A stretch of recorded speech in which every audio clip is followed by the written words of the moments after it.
औज़ु बिल्लाहि मिनश्शैतानिर्रजीम बिस्मिल्लाहिर्रहमानिर्रहीम। अस्सलामु अलैकुम रहमतुल्लाहि व बरकातुहू। रब्बी यस्सिर वला तुअस्सिर व तम्मिम बिल खैर। आज हम पढ़ेंगे कि खाने और पीने की चीज़ों को अरबी में क्या कहते हैं। खाने और पीने की चीज़ों को हम अरबी में कहते हैं माकुलातुन व मशरूबातुन। माकुलातुन के मायने हैं खाने और मशरूबातुन के मायने हैं पीने। अब हम पढ़ेंगे कि मछली को क्या कहते हैं। मछली को हम अरबी में कहते हैं समकुन। समकुन यानी मछली। उस प्याज को हम क्या कहेंगे। प्याज को हम कहेंगे बसलुन। बसलुन यानी प्याज। दुबाउन। दुबाउन यानी कद्दू। कद्दू को हम क्या कहेंगे दुबाउन। दुबाउन यानी कद्दू। ककड़ी। ककड़ी को हम क्या कहेंगे खिसाउन। खिसाउन यानी ककड़ी। जज़रुन। जज़रुन यानी गाजर। गाजर को हम क्या कहेंगे जज़रुन। जज़रुन यानी गाजर।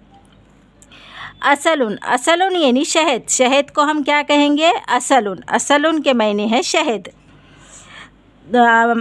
सौमुन। सौमुन यानी लहसुन। लहसुन को हम सौमुन कहेंगे। तमातिमुन। तमातिमुन यानी टमाटर। टमाटर को हम तमातिमुन कहेंगे।